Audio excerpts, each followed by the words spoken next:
नमस्कार, आपण पाहताय प्रगती टाइम्स न्यूज। सातारा जिल्ह्यातील वाई तालुक्यावर पावसाचं संकट अधिकच गडद झालंय। गेल्या 3 ते 4 दिवसांपासून सुरू असलेल्या मुसळधार पावसामुळे पश्चिम भागातील जनजीवन पूर्णपणे विस्कळीत झालं असून अनेक गावांचा संपर्क तुटलाय। शेती, घरं आणि रस्त्यांचं मोठं नुकसान झालंय।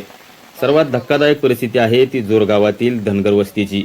अतिदुर्गम असलेल्या या वस्तीचा बाहेरील जगाशी संपर्क पूर्णपणे तुटलाय। वस्तीकडे जाणारे दोन्ही ओढे दुथडी भरून वाहत असल्यानं ग्रामस्थ अक्षरशः अडकून पडलेत। वैद्यकीय आणीबाणी आली तर बाहेर पडण्याचाही मार्ग नाही। दरवर्षी पावसाळ्यात अशी परिस्थिती निर्माण होत असल्यानं कायमस्वरूपी पूल आणि पक्का रस्ता उभारण्याची ग्रामस्थांची मागणी पुन्हा एकदा ऐरणीवर आली आहे। दरम्यान पसरणी घाटातूनही मोठी धोक्याची बातमी समोर आली आहे। दत्त मंदिराशेजारील संरक्षक कठडा मुसळधार पावसानं कोसळलाय।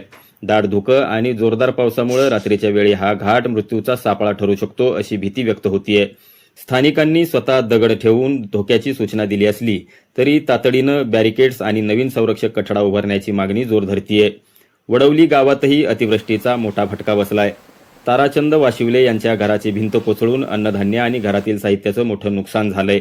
सुदैवानं कोणतीही जीवितहानी झाली नाही, तर वासुळे, कोळी वस्ती आणि परिसरातील शेतकऱ्यांच्या भात शेतीचंही मोठ्या प्रमाणात नुकसान झालं असून बळीराजा हवालदिल झालाय।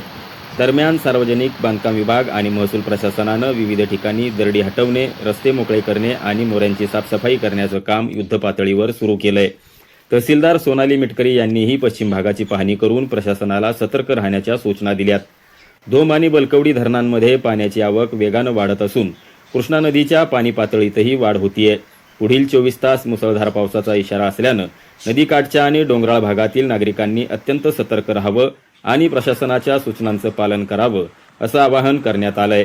प्रगती टाइम्स न्यूजसाठी प्रवीण गाडे, वाई, सातारा।